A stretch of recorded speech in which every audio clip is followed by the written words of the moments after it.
Di video sebelumnya, Maghrib buta, si Rian mengajak Indra untuk pergi ke rumah Rosa dengan tujuan ingin melamar Rosa. Indra sangat terkejut dan tidak menyangka bahwa Rian benar-benar berani ingin melamar anak orang. Selamat malam Sobat Kahor dimanapun Anda berada. Masih bersama Bang Fawa.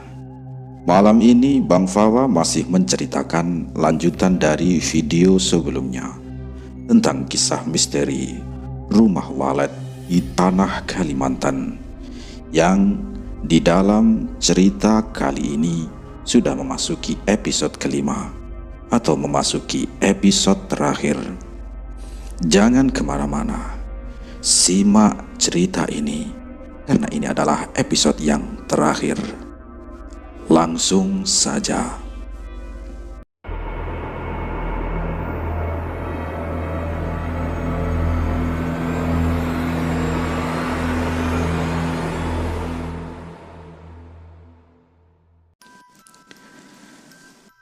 Iya, serius gua.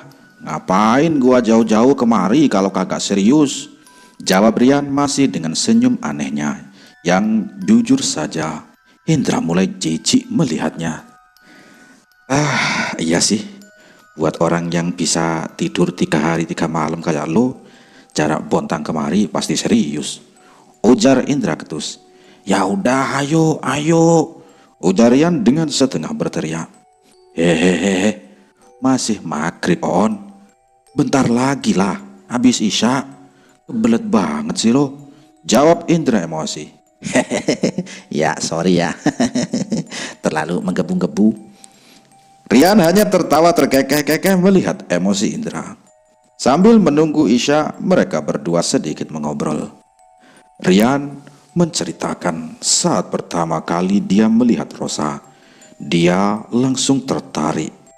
Dan tanpa sepengetahuan Indra, mereka sudah saling bertukar nomor. Gerah cepat nih anak, pikir Indra dalam hati sambil mendengar cerita Rian. Tapi Indra cukup takjub dengan Rian. Tanpa berpacaran, baru beberapa hari Rian mengenal sosok Rosa. Dan tanpa memandang status Rosa, Rian langsung berani mengambil keputusan untuk berkomitmen lebih jauh. Sempat Indra mempertanyakan kepada Rian, apa nggak kecepatan? Dan dengan yakinnya dia menjawab, lah, setiap detik yang gue lewatin nggak akan pernah balik lagi, Indra. Dan pengen banget ngabisin sisa detik-detik gue sama dia. Dan jangan tanya alasan ke gue, karena semua yang gue rasain ini sama sekali nggak beralasan.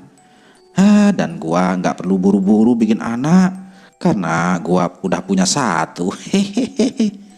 Jawaban yang sangat tepat untuk membuat Indra terdiam. Toh Indra yakin mereka akan mampu untuk saling membahagiakan. Singkat cerita, setelah sholat isya, dengan mengendarai Simbah motor Honda Astrea butut, mereka berdua menuju ke rumah Rosa. Suasana memang gelap dan sepi. Entah karena mereka berdua sudah menyelesaikan penyelamatan Tiara, ataukah karena suasana berbunga-bunga di hati temannya Indra ini. Suasana merinding seperti malam-malam sebelumnya, tak terasa sama sekali. Hanya 2 menit kira-kira jarak dari bengkel ke rumah Rosa jika memakai kendaraan. Dan mereka pun sudah berada tepat di depan rumah Rosa. Indra memandang Rian yang sedang tertegun, menunduk ke tanah dengan keringat yang menetes deras di dahinya. Jadi kagak? Ujar Indra dengan menepuk punggung Rian. Rian hanya mengangguk dan mendorong Indra untuk berjalan lebih dulu. Assalamualaikum, ujar Indra mengucap salam dengan setengah berteriak. Tampak jelas raut panik di wajah Rian saat mulai terdengar derap langkah yang mendekati pintu. Dra, Pulang yuk, ujar Rian gemetar. Weh, najis, cupu amat sih lo, gerutu Indra sambil menahan tawa. Lo yang ngomong ya, gua kayaknya kagak sanggup dah, please, ujarnya dengan menarik-narik bajunya Indra. Iya, Ustaz, dim, jawab Indra singkat. Oh, Indra sama Rian. Ayo masuk, ujar Pak Fikri saat membuka pintu dan mendapati mereka berdua. Iya Pak, maaf, lagi-lagi ganggu malam-malam Pak, jawab Indra. Waduh, Pak Fikri udah kenal Rian, gumam Indra dalam hati karena bingung. Tak sepatah kata keluar dari mulut Rian saat mereka berdua duduk di hadapan Pak Fikri. Oh, iya, ada apa Indra?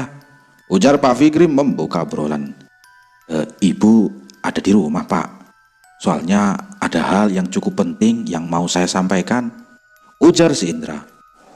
Oh, ada hal penting toh. Ros, ujar Pak Fikri sambil memanggil istri dan anaknya. Tak lama kemudian, Bu Fikri dan Rosa muncul dari balik tirai. Bu Fikri adalah wanita paruh baya yang ramah.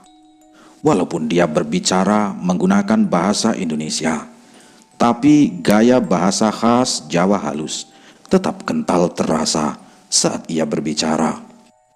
Sedangkan Rosa tampak dengan penampilan cuek dengan mengenakan daster hijau, tapi sama sekali tak mengurangi pesona manis di wajahnya dengan senyum kecilnya.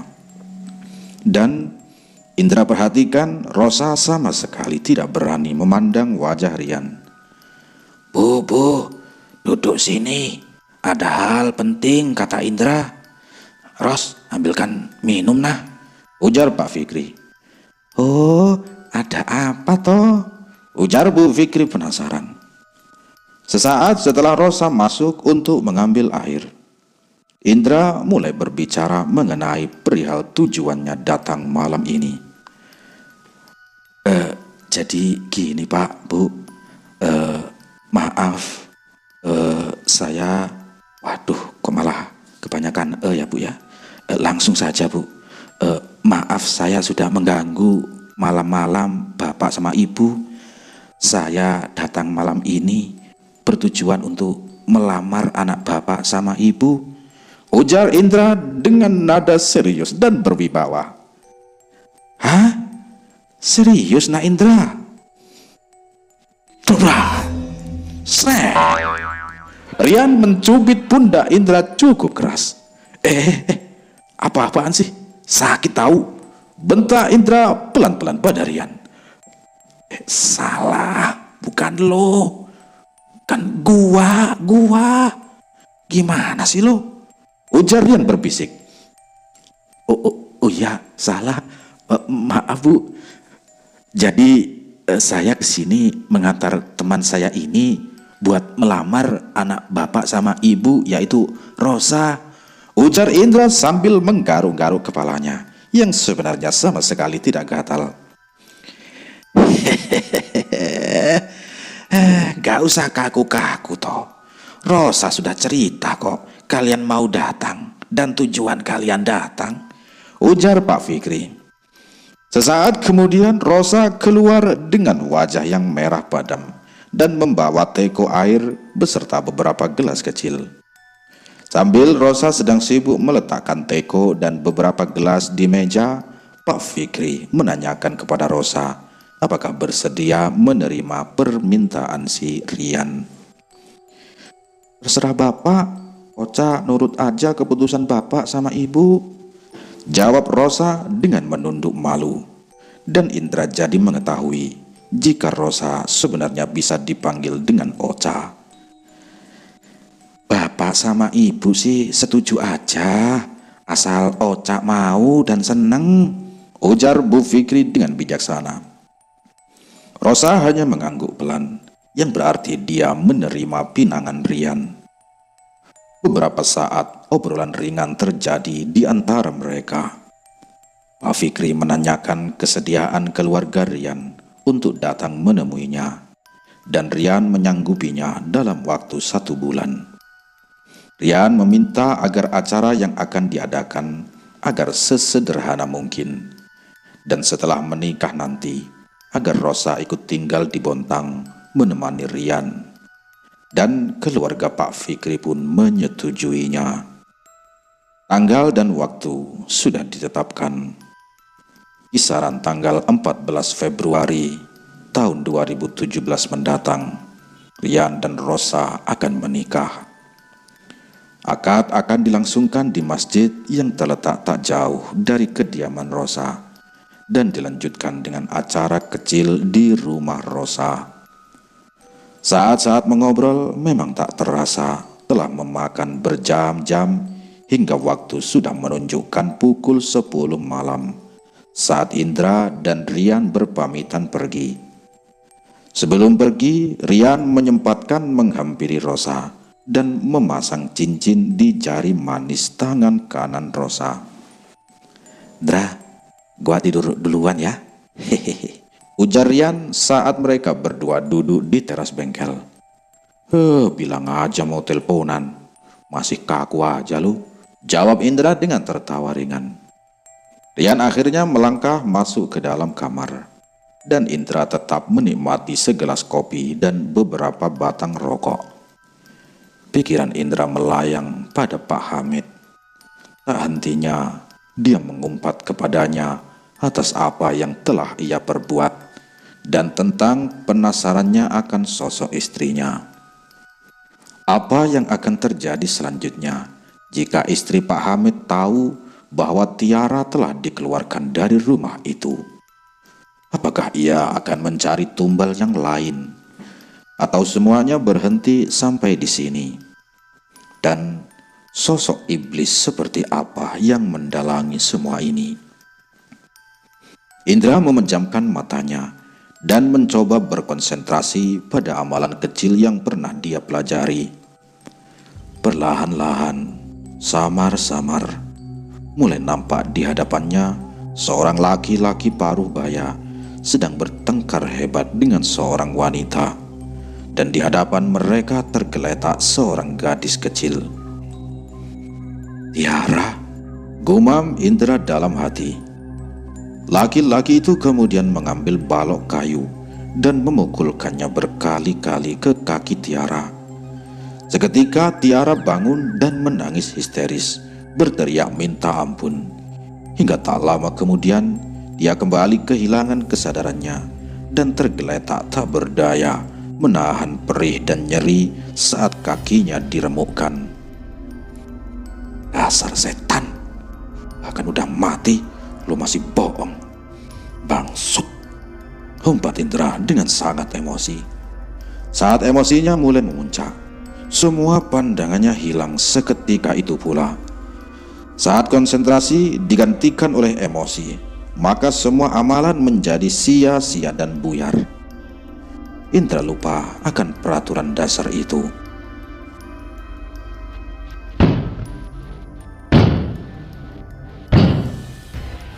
Suara seperti orang menghentakkan kakinya di tanah mengejutkan Indra dari lamunan. Suara itu berasal tepat di samping bengkel. "Gak beres ini," gumam Indra yang mulai merinding. Paham doa, paham amalan, tapi kalau ketemu face to face, ya sama Poci, ya keder juga gua. Lanjut Indra tanpa menghiraukan suara itu dan masuk ke dalam bengkel. "Astagfirullah," ujar Indra terkaget-kaget saat melihat ada seorang perempuan berdiri di depan pintu rolling door. "Ida, kebiasaan. Mati muda nih aku, dadah. Aduh," ujar Indra emosi sambil mengatur nafas. "Mau kemana sih, buru-buru banget?" ujarnya lembut. "Ya tidurlah," ujar Indra berusaha menyembunyikan ketakutannya. "Lah, kamu kok tahu tempatnya aku di sini?" tanya Indra bingung. "Bapak yang ngasih tahu," ujarnya. "Wah, udah lama juga ya terakhir kita ketemu. ujar Indra seraya kembali duduk di teras bengkel, mengikuti Ida yang telah lebih dulu duduk di sana. Ada yang pengen aku kasih tahu ke kamu, tapi nggak asik kalau ngomongnya di ketikan HP atau telepon, jawab Ida sambil melihat ke arah langit malam. Apa itu dah? Tanya Indra makin penasaran. Ida malam ini terlihat sangat cantik dengan baju merah panjang dan celana jeans kasual. Dan ada perubahan yang paling mencolok adalah sekarang dia memotong rambutnya sebahu, mirip seperti polwan-polwan di kepolisian.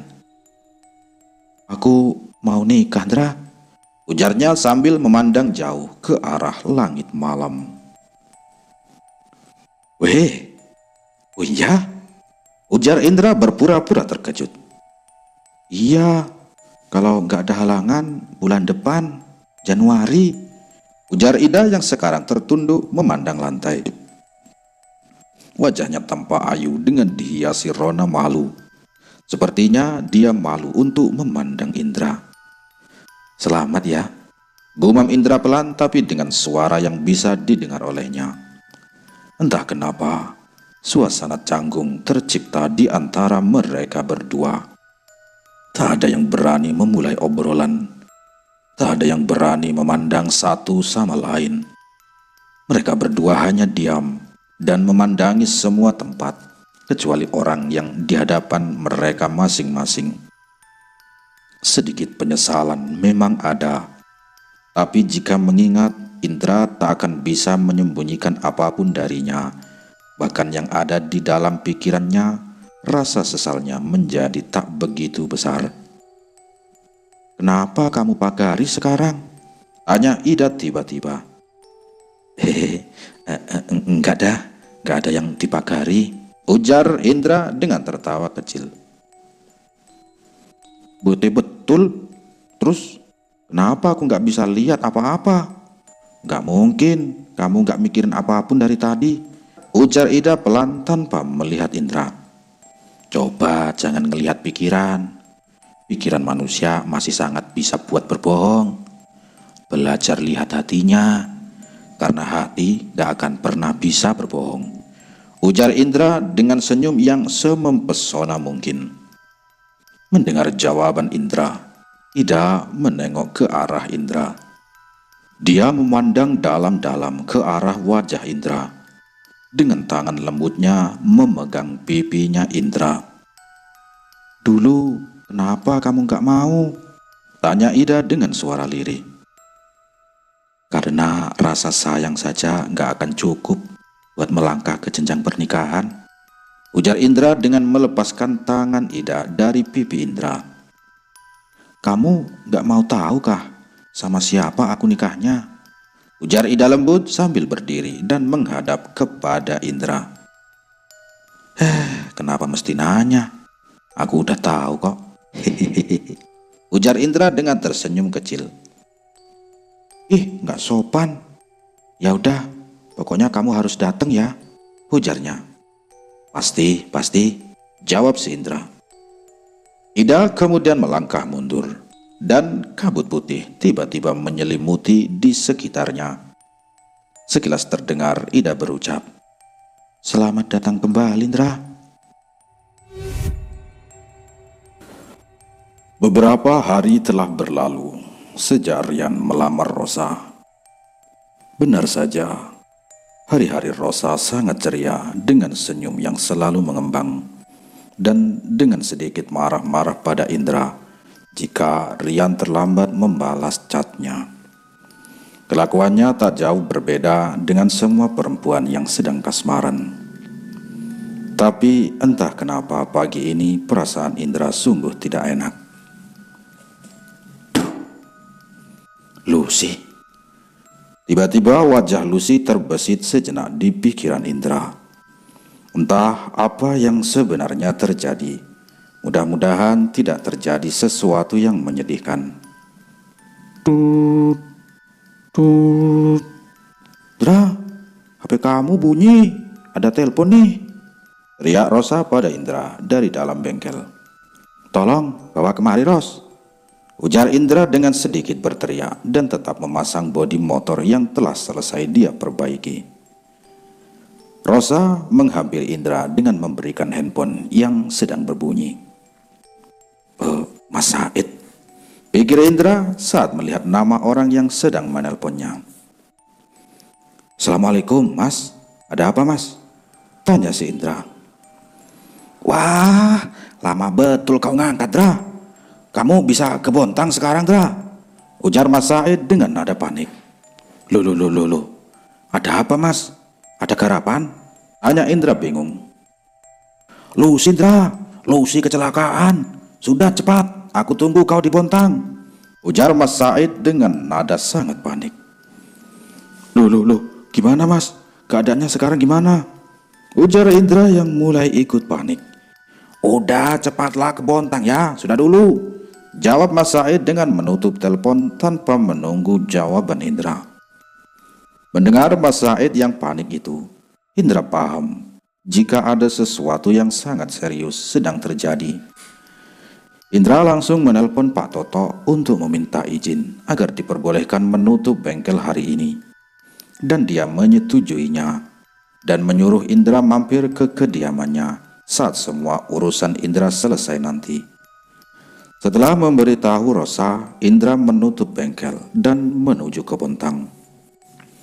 Tepat 2 jam perjalanan dan jam sudah menunjukkan pukul 14:15 atau jam 2:15 siang saat Indra tiba di kota Bontang menggunakan motor inventaris bengkel dari Pak Toto dan langsung menuju alamat rumah Lucy yang dikirimkan oleh Mas Said. Suasana ramai dan menyedihkan saat Indra tiba di sebuah rumah sederhana yang terletak di bilangan Bontang Utara. Dan terlihat juga Pak Yudi.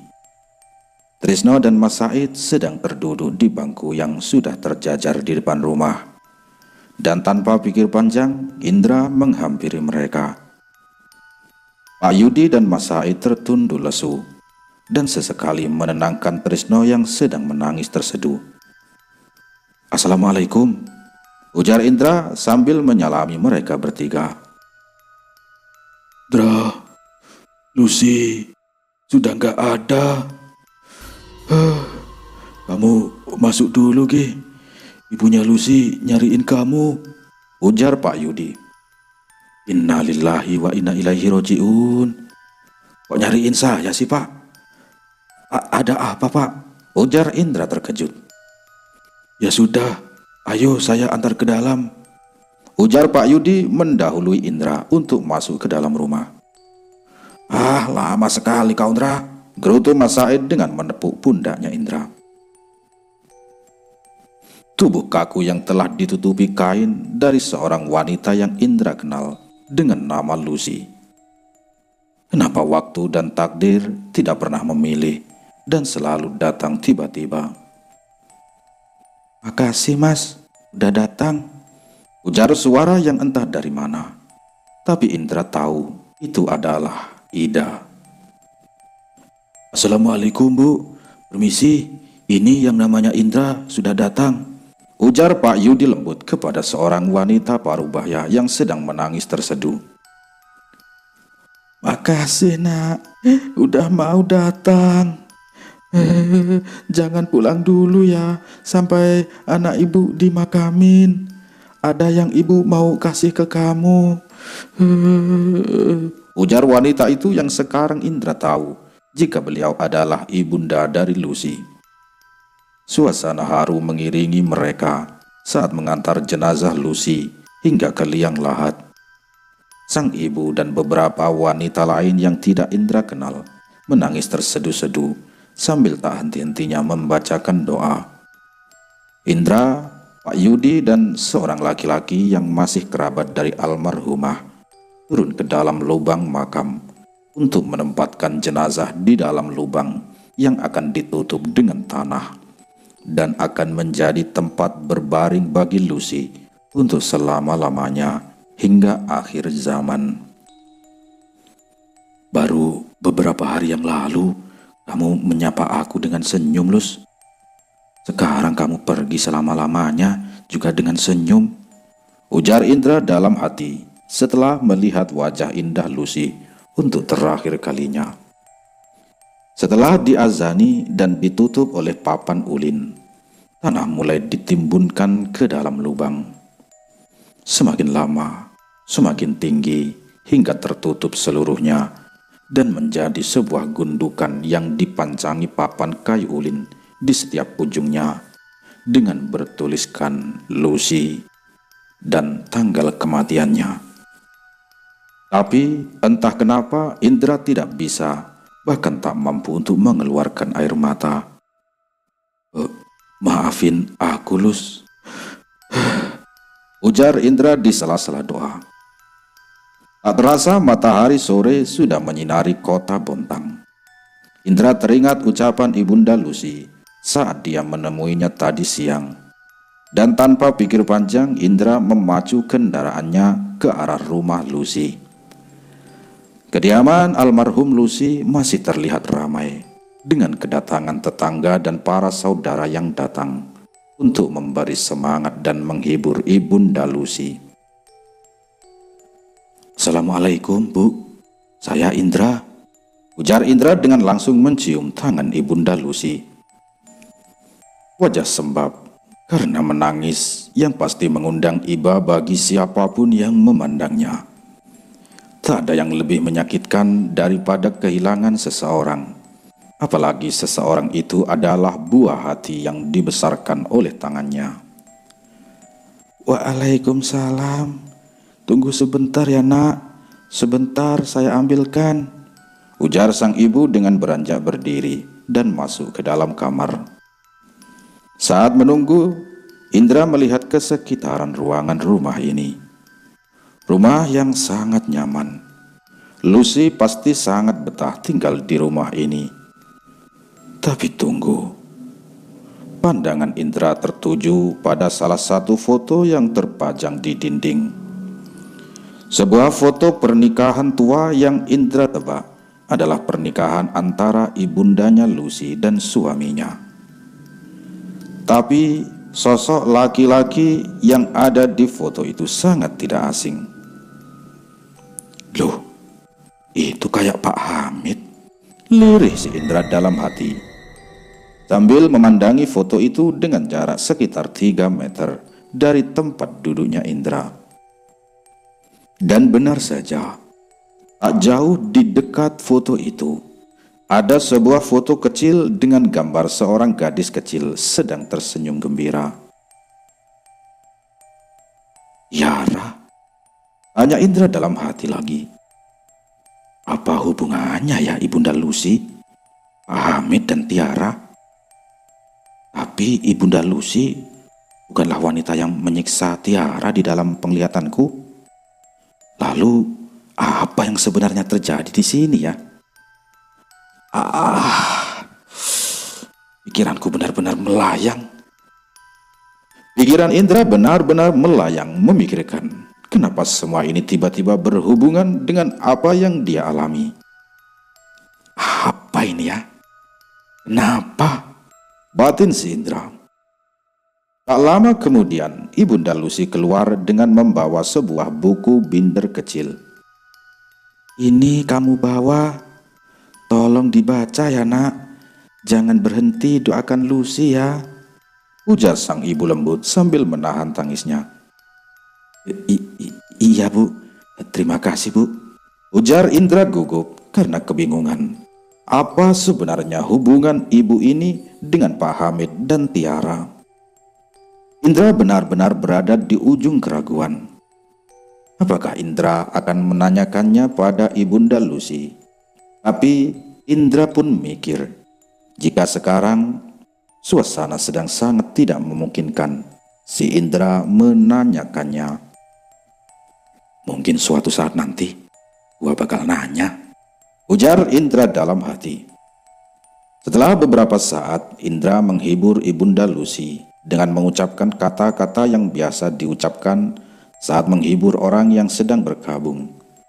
Kemudian dia berpamitan untuk pulang kepada Ibunda Lucy. Dan dengan segala kebingungan yang mencambui di kepalanya, Indra mengendarai motor melaju di bawah langit sore kota Bontang menuju ke kediaman Pak Toto. Kediaman Pak Toto atau juragannya Indra terletak di salah satu perumahan yang cukup elit di kota Bontang. Dan dengan alamat yang sebelumnya ia kirimkan, Indra jadi tidak terlalu sulit untuk menemukannya. Tak lama kemudian Indra berhenti di depan sebuah rumah besar yang cukup mewah dengan mobil yang dia kenal terparkir di depannya. "Assalamualaikum." "Assalamualaikum," ujar Indra sambil mengetuk pagar besi hingga menimbulkan suara yang khas. Tak berapa lama kemudian Indra sangat terkejut karena yang keluar dari rumah adalah seorang wanita. Wanita yang ada di penglihatannya. Wanita yang menyiksa Tiara bersama dengan Pak Hamid. Apa ini maksudnya ya? Kenapa dia ada di rumah Pak Toto?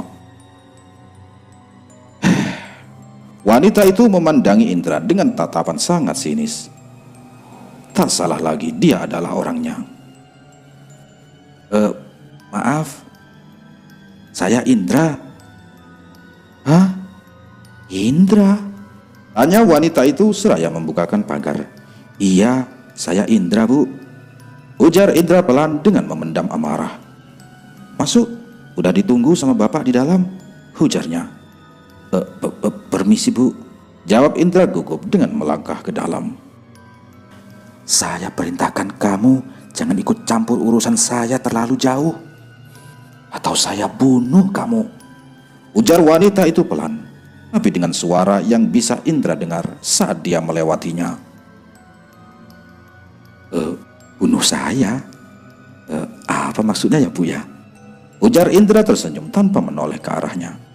Bukan karena apa-apa, tapi Indra benar-benar baru pertama kali ini mendapatkan ancaman kematian seperti ini, dan tak punya nyali untuk menatap langsung kepada orang yang mengatakan itu. Dalam sejenak, Indra bingung kenapa dia bisa mengenal Indra.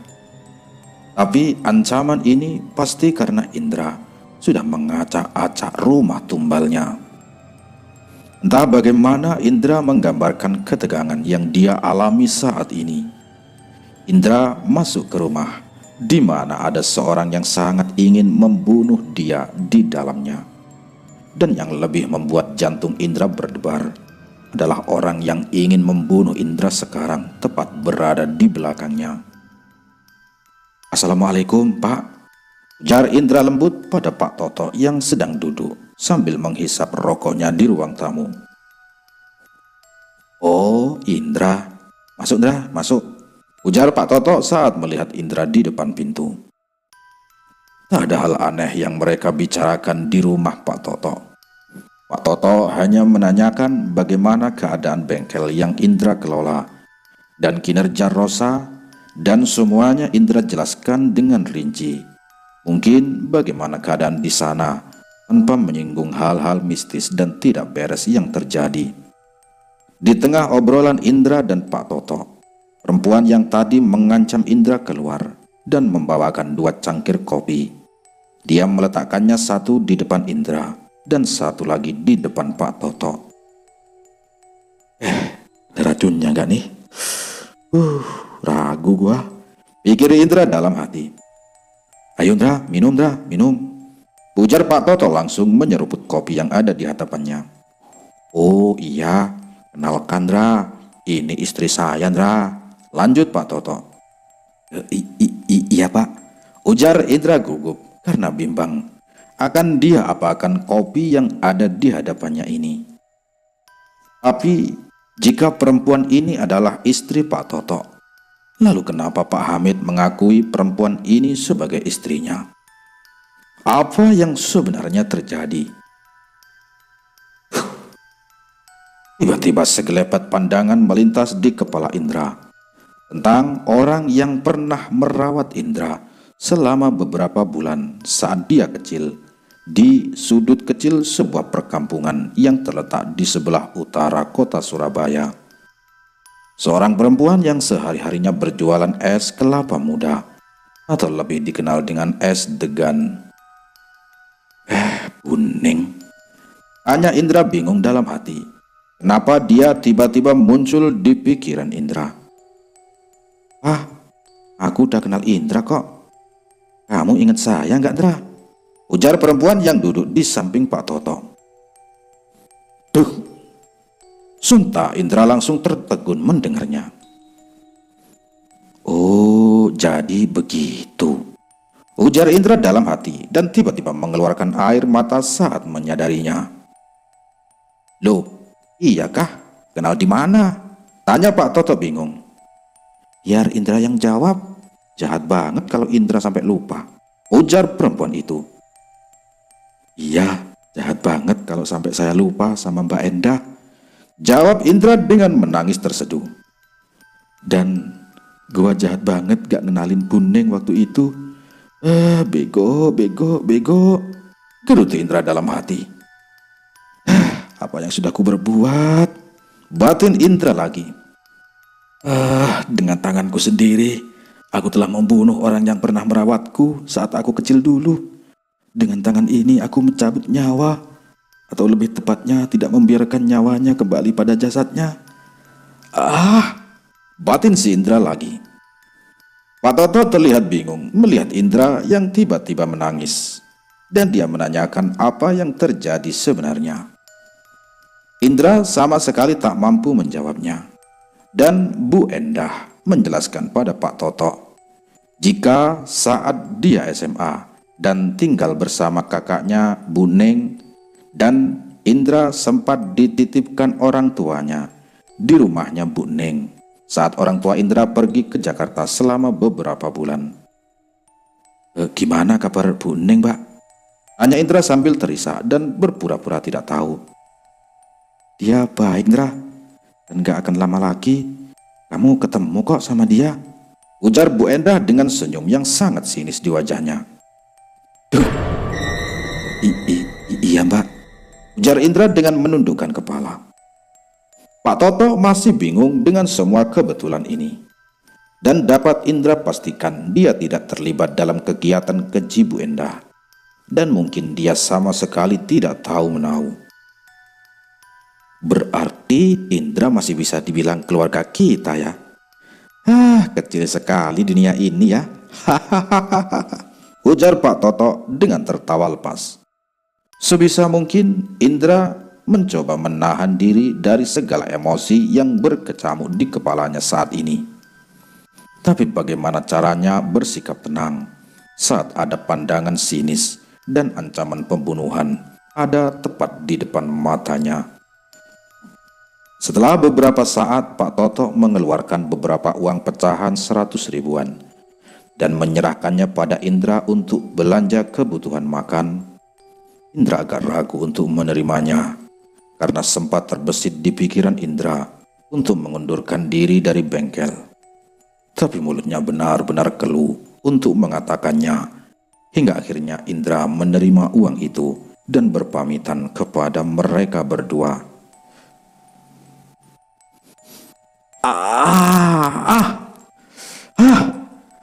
Apa yang mesti gua lakukan?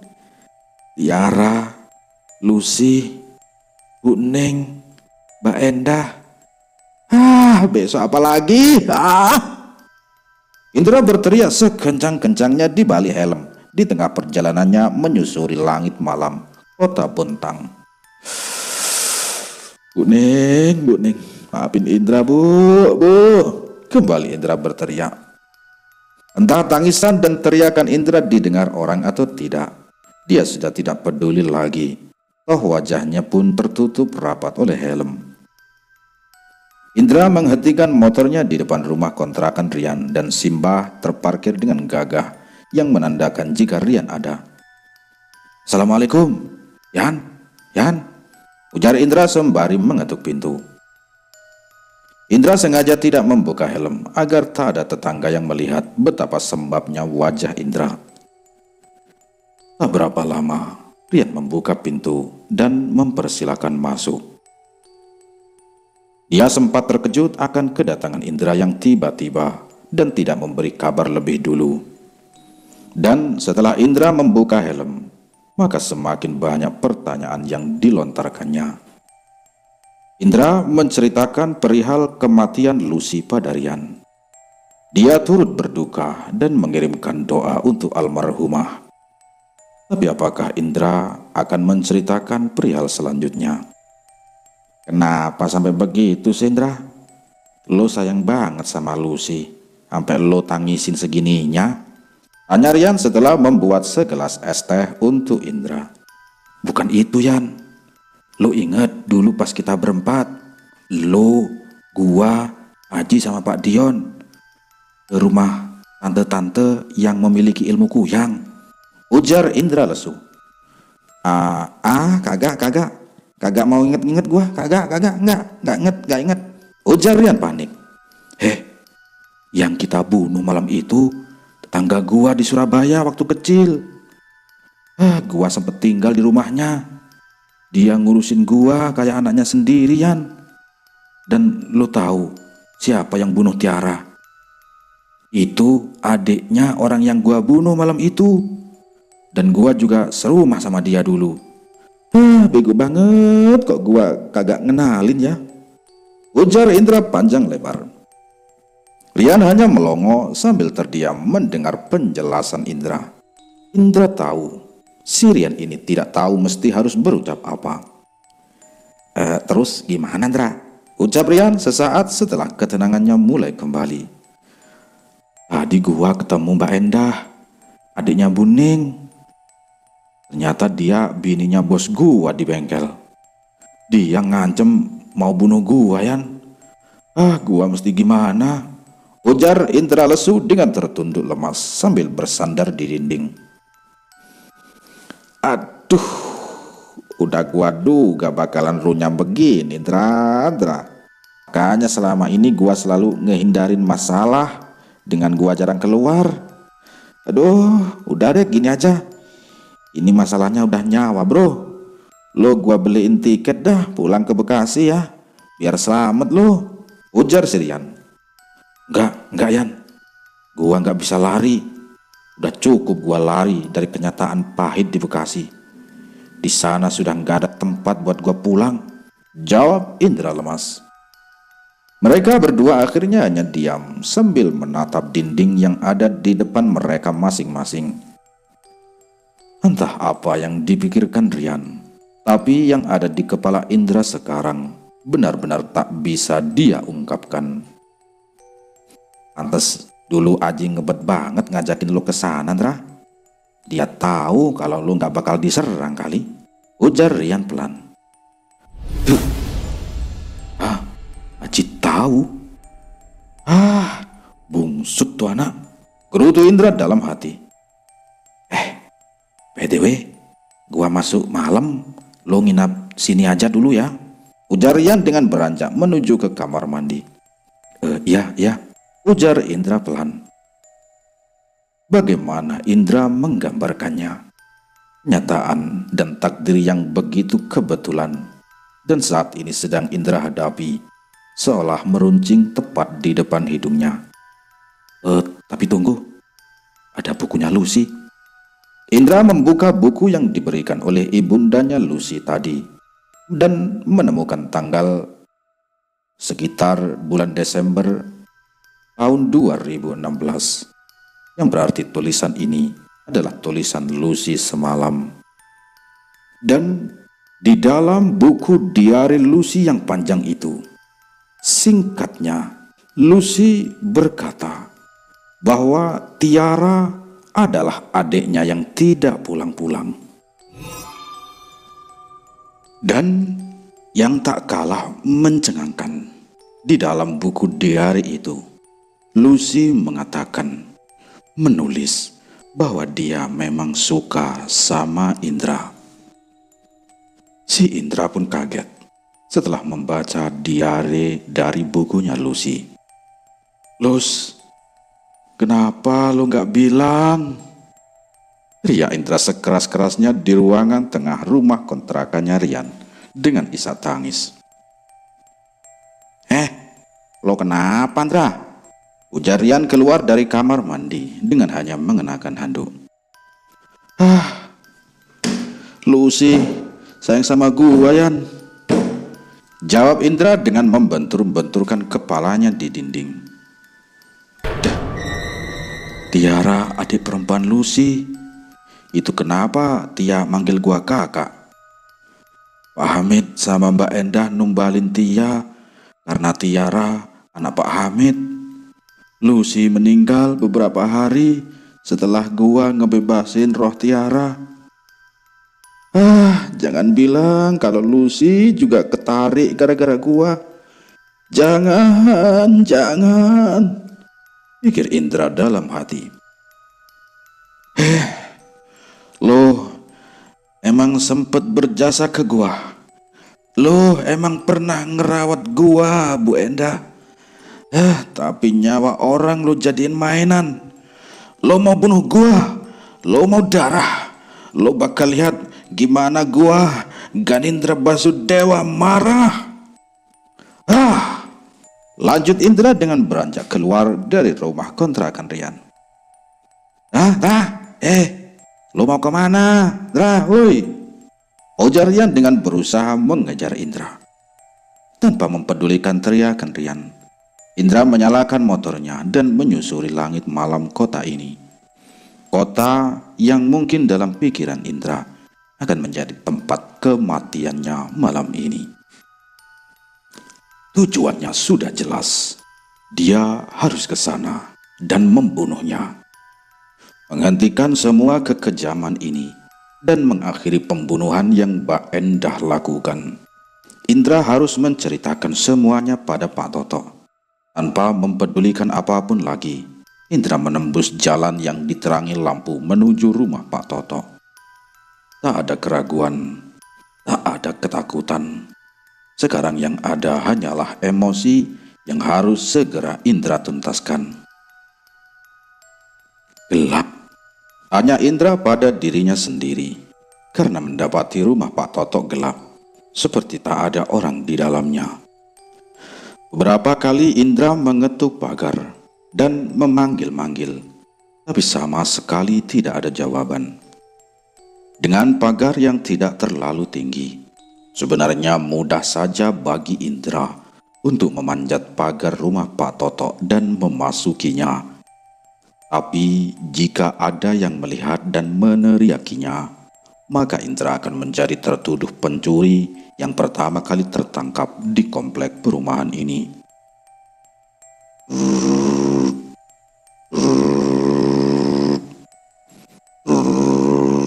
Tiba-tiba telepon Indra bergetar, dan saat dia melihat, ternyata nomor dari Pak Yudi yang menghubunginya. Pak Yudi nelpon, tumben, ujar Indra dalam hati sambil mengangkat telepon dari Pak Yudi. Assalamualaikum, kamu masih di Bontang kah, Indra? Tanya Pak Yudi.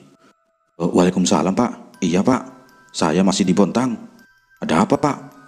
Tanya Indra dengan mengatur nafas agar Pak Yudi tidak merasakan nada emosi di suaranya. Bisa ke rumahku sebentar, Indra? Ada yang mau saya omongin. Tanya Pak Yudi kini dengan nada serius. Sekarang kayaknya nggak bisa, Pak. Saya lagi ada urusan. Jawab Indra dengan sangat berusaha agar nada yang didengar oleh Pak Yudi datar. Oh, ya sudah. Kalau ada waktu setelah urusanmu selesai, kamu datang ke rumah saya ya. Saya tunggu, ujar Pak Yudi. Iya, Pak, ya. Assalamualaikum. Jawab Indra sambil langsung menutup telepon. Ada apaan ya dengan Pak Yudi? Gumam Indra pada dirinya sendiri. Entah sudah berapa lama Indra mengetuk-ngetuk dan berteriak-teriak.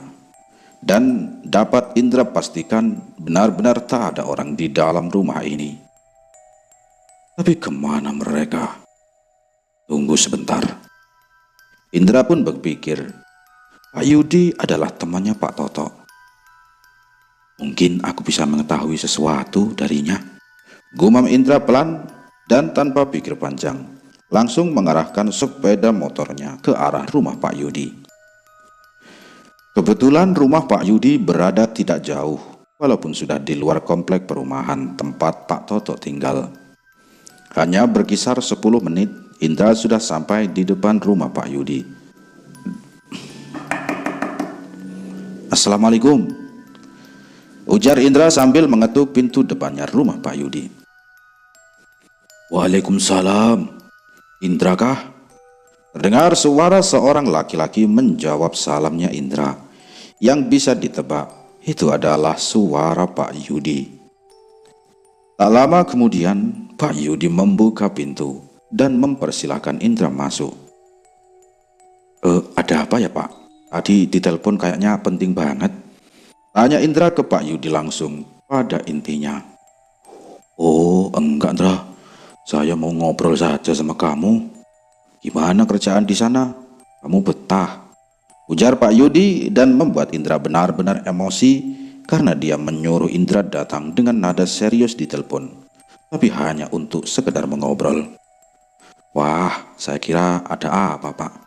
"Ya lumayan betah Pak," ujar Indra lemas dengan senyum yang sangat dia paksakan. "Saya sudah dengar semuanya dari Aji Indra," sahut Pak Yudi. Maksud Bapak gimana?" ujar Indra bingung. "Jadi gini Indra, saya sudah dengar dari Aji apa yang terjadi di sana.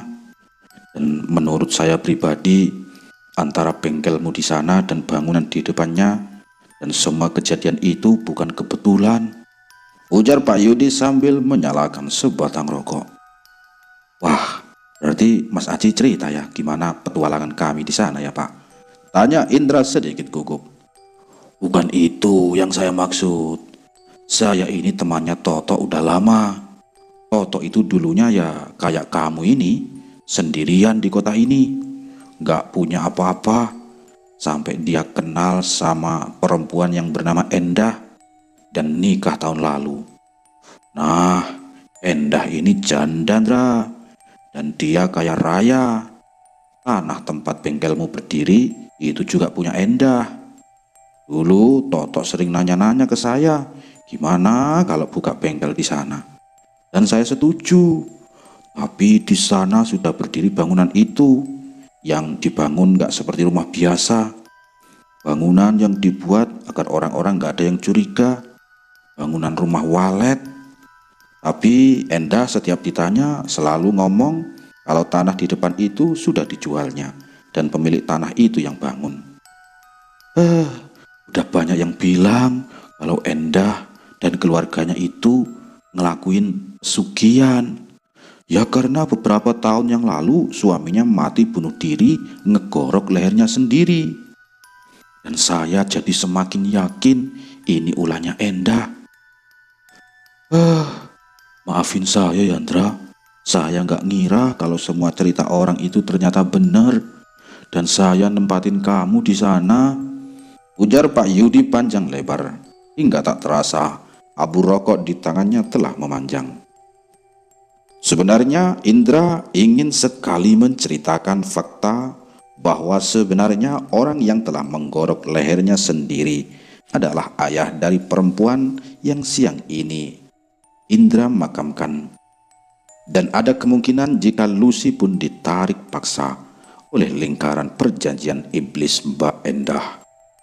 Tapi jika Indra menceritakannya, Pak Yudi akan bertanya, dari mana Indra tahu? Dan bagaimana juga Indra akan menjawabnya? Akhirnya kalian makamin di mana Indra? Tulang, ya maaf ya, jenazah yang kalian gali itu, tanya Pak Yudi. Wah, saya belum ketemu Pak Dion Pak. Dia sama Aji yang makamin, ujar Indra dengan sedikit canggung. Jadi gimana keputusanmu Indra? Kamu mau lanjut kerja di sana atau? Tanya Pak Yudi terpotong menunggu jawaban Indra.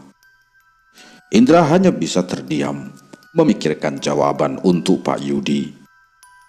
Apa yang harus Indra katakan?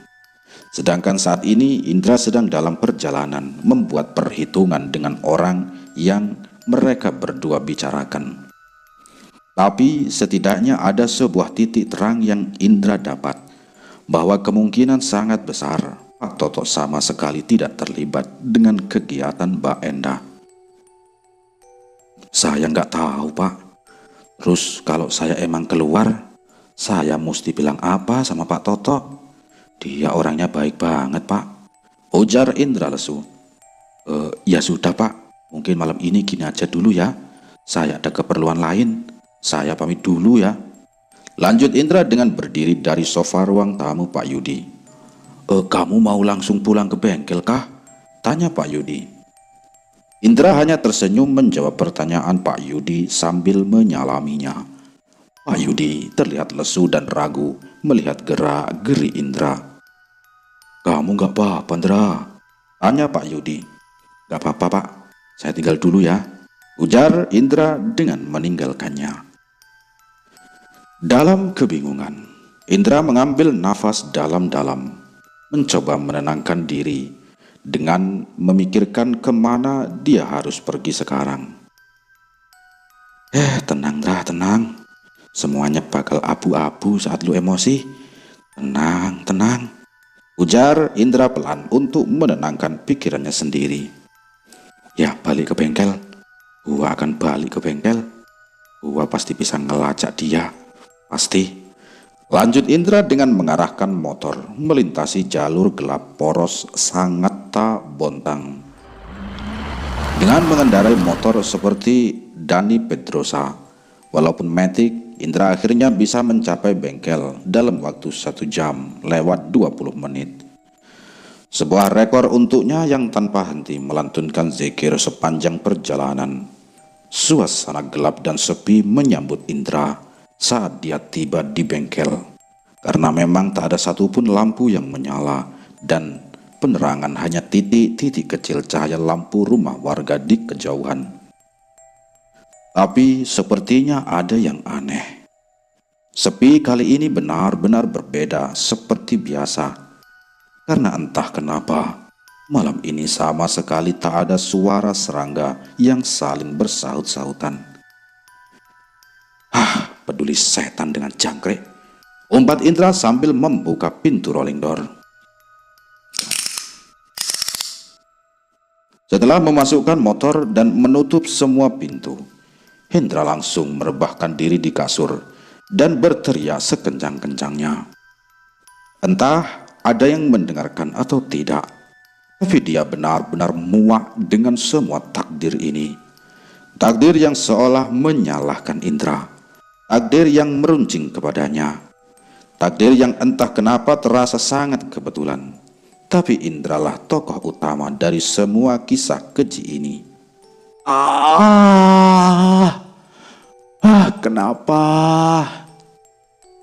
Teriak Indra sekencang-kencangnya. Mau menangis pun rasanya air matanya sudah sangat kering. Paksa. Pak, saya butuh bantuan, Pak, ujar Indra lirih. Sejenak Indra menenangkan diri dan mengingat semua yang pernah dia peroleh dulu. Sesuatu yang memang sebenarnya tak pernah hilang dari dirinya.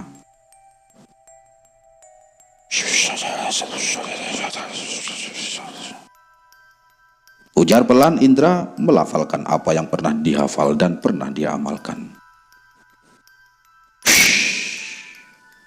Angin lembut yang entah datang dari mana tiba-tiba berhembus ke arah Indra.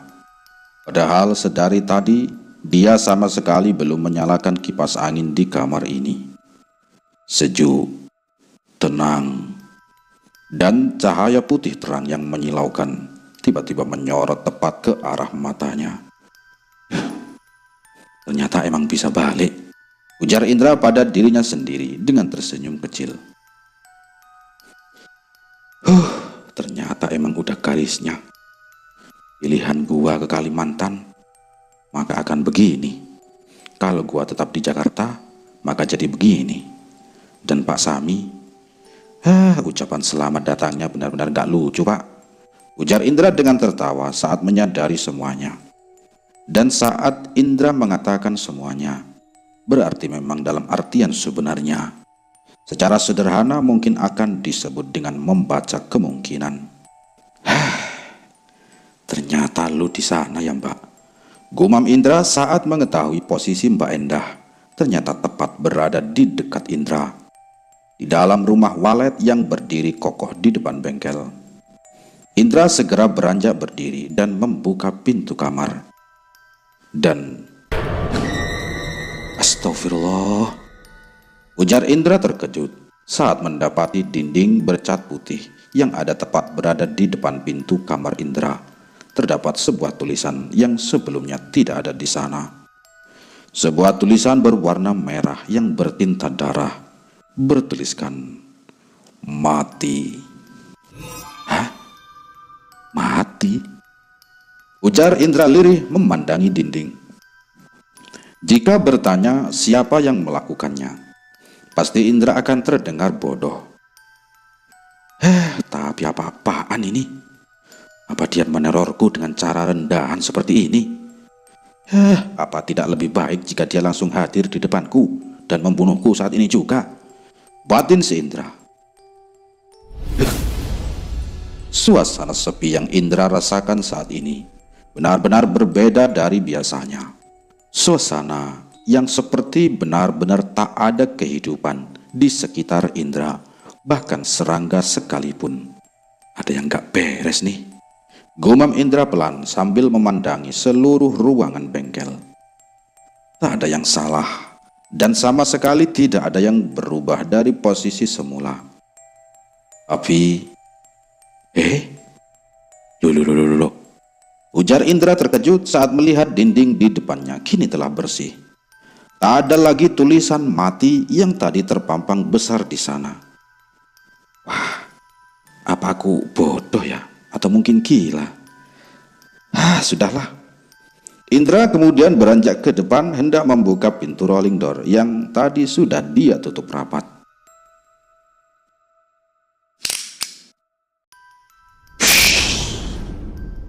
Tepat di belakangnya, suara pintu belakang terbuka dan diiringi dengan angin yang bertiup pelan ke arah Indra. Ragu dan sangat ragu untuk Indra berbalik badan dan melihatnya secara langsung. Tentu saja karena Indra tetap saja Indra. Dia manusia biasa. Sebesar apapun Indra berucap, tapi jika langsung dihadapkan dengan pemandangan mengerikan dari makhluk-makhluk tak kasat mata itu, ia tetap saja nyalinya menjadi ciut dengan seketika. Hampir sama seperti banyak orang di luar sana. Berujar siap mati, tapi saat dihadapkan pada kematian, maka apa yang akan mereka lakukan? Ya lari. Andai saja Indra bisa melakukannya, karena saat ini pintu rolling door yang ada di depannya benar-benar tak bisa dibuka. Sekeras apapun Indra mencobanya, dan memang tak akan mungkin bisa dibuka, karena lubang kunci pintu ini sudah menghilang entah kemana. Indra,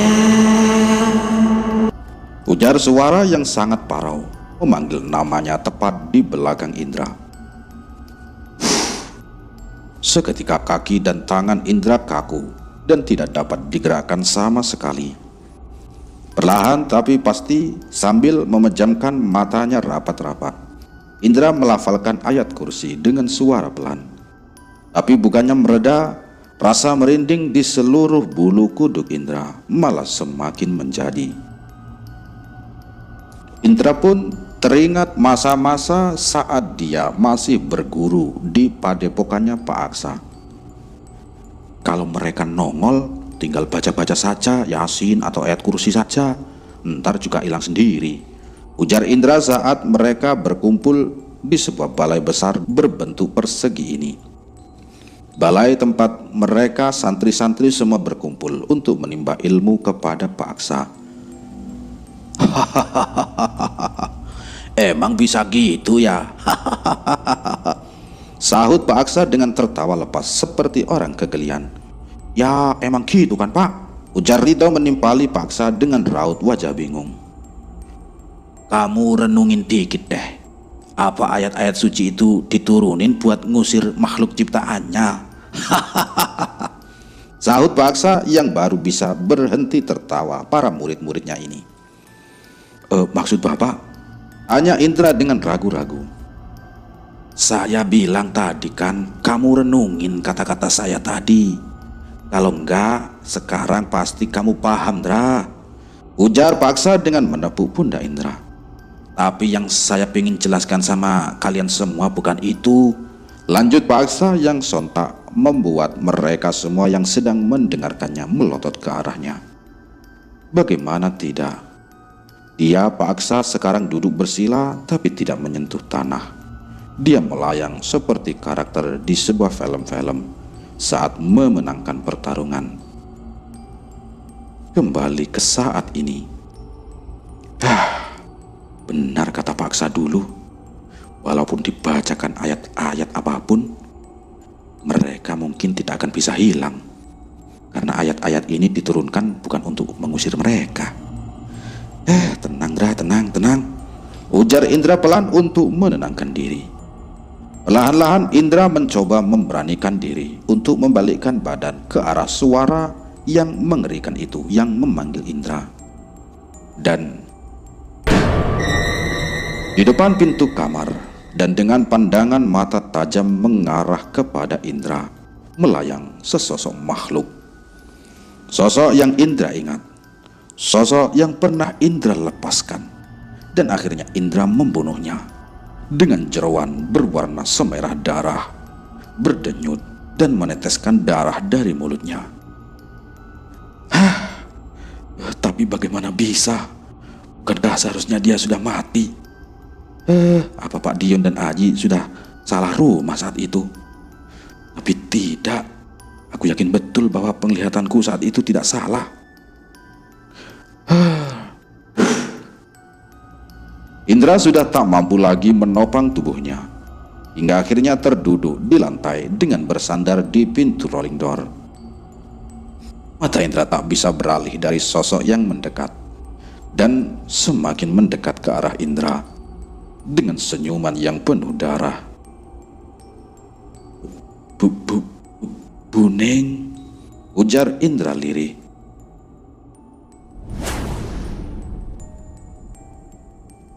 Maaf Indra, kamu saya panggil dulu ke sini. Ujar suara yang datangnya entah dari mana, tapi pasti bukan dari sosok yang ada di depan Indra saat ini. Kabut tebal berwarna putih tiba-tiba menyelimuti Indra dengan sangat cepat, hingga Indra tak bisa melihat apapun.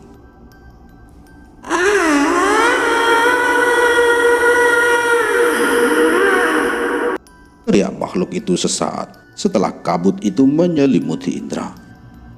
Perlahan kabut ini mulai menghilang, dan keadaan di sekitar Indra berubah gelap.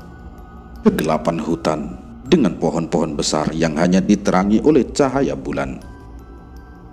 Kamu gak apa-apa Indra? Ujar seseorang mengagetkan Indra. Pak Sami? Kenapa saya di sini Pak? Loh, tidak juga. Jawab Indra bingung saat melihat mereka berdua ternyata ada di samping Indra. Ini di mana Pak? Tanya Indra kebingungan. Tadi Dion menghubungi saya, dan ternyata memang benar kamu lagi dalam masalah Indra. Jawab Pak Sami. Indra, kamu gak apa-apa kan? Ujar Ida dengan berjongkok memandangi Indra. Wajah Ida nampak marah dengan bibir yang dimajukan manyun, tapi sama sekali tak mengurangi kecantikannya. Gak apa-apa, gak apa-apa dah, ujar Indra pelan. Oh iya Pak, saya harus balik Pak, saya harus ngasih tahu Pak Toto. Ini semua udah gak bisa dilanjutin Pak. Lanjut Indra dengan berusaha berdiri. Dan sebuah tamparan keras mendarat di pipi kirinya Indra. Udah sih kamu ini tenang dulu. Tahu gak sih kita di sini ini khawatir sama kamu? Bentak Ida keras dengan air mata yang sudah membasahi pipinya. Entah kenapa tubuh dan mulut Indra menjadi tak bisa bergerak dan berucap apa-apa setelah mendengar kata-kata Ida.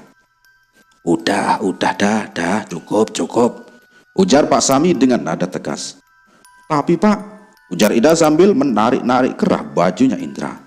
Cukup, cukup, bentak Pak Sami. Ida seketika tertunduk dan menangis terseduh dengan tangan yang masih menggenggam erat kerah bajunya Indra. Beberapa saat kemudian, Indra baru menyadari Pak Sami mengenakan pakaian yang aneh.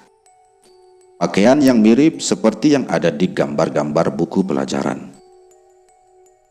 Apakah Pak Sami siap perang? Pikir si Indra. Sedangkan Ida, dia memakai pakaian kasual seperti biasanya. Pak, ujar Indra lirih. Terlambat, Indra. Otok sudah mati. Dion sudah ngurus dia. Sekarang kita di sini dulu, ujar Pak Sami tanpa menoleh ke arah Indra.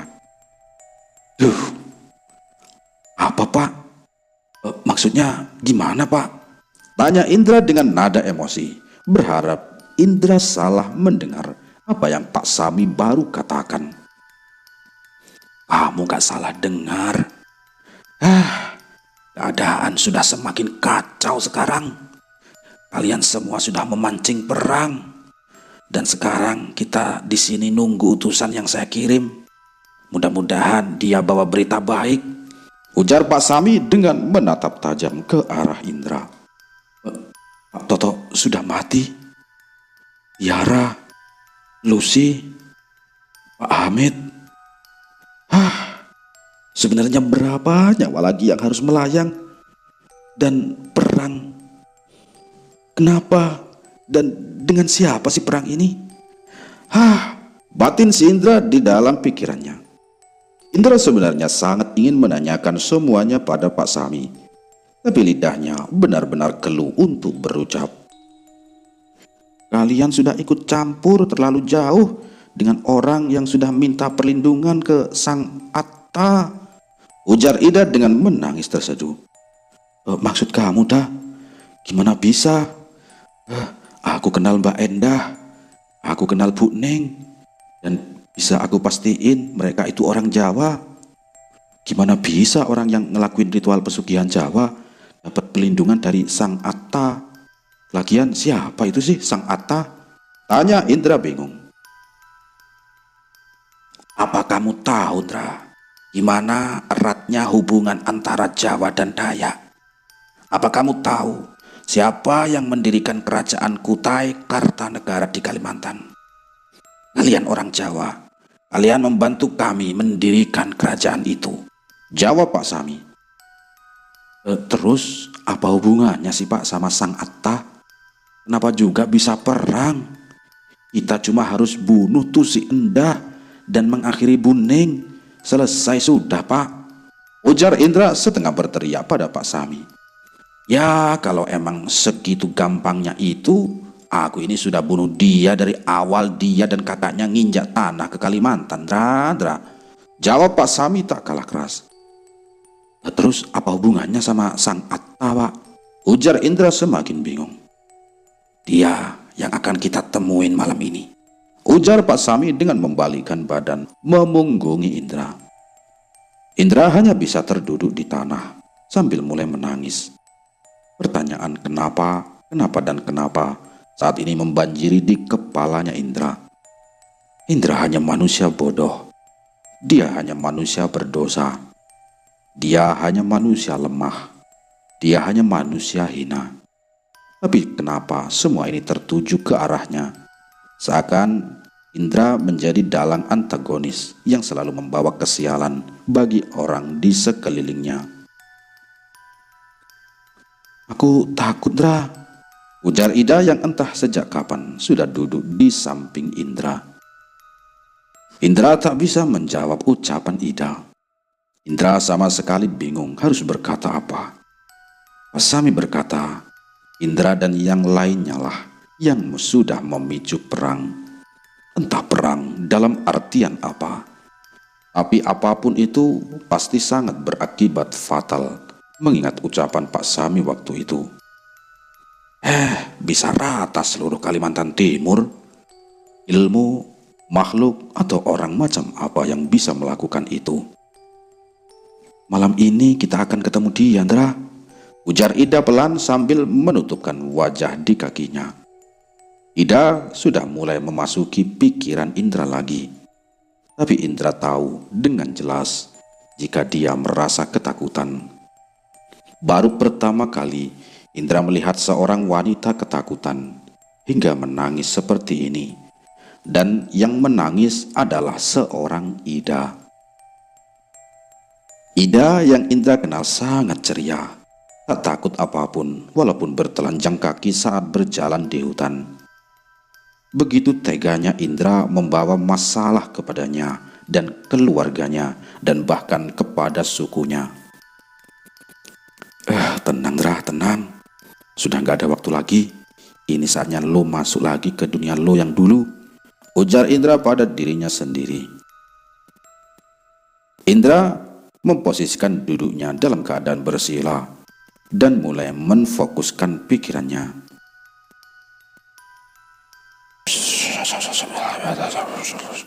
Gumam Indra pelan, tapi tak tahu pasti Ida mendengarnya.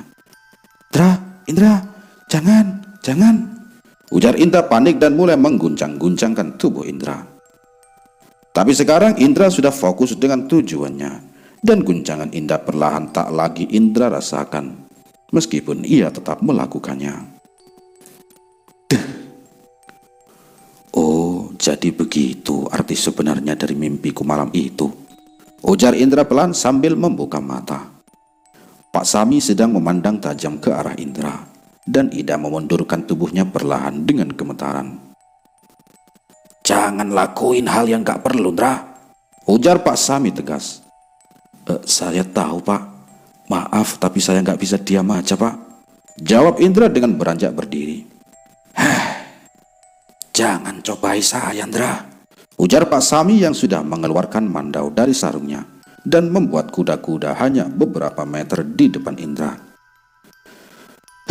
Bapak kalau mau nyegah saya, Bapak harus bunuh saya. Tapi saya pastikan, walaupun tanpa badan dan hanya tersisa kepala saya, Ganindra Basudewa tetap akan datang ke sana, dan malam ini tetap akan menjadi pertumpahan darah, Pak, jawab Indra dengan berbalik dan berjalan meninggalkan Ida dan Pak Sami menuju gelapnya malam hutan Borneo. Saat mau melangkah, tiba-tiba Indra dicegat oleh sebuah kekuatan, dan itu seperti kabut. Indra tidak bisa melangkah lebih jauh, dan ternyata itu adalah utusan dari Pak Sami. Utusan itu mengatakan bahwa dia sudah berunding dengan Sang Atta, dan Sang Atta menerima perjanjian dari Pak Sami.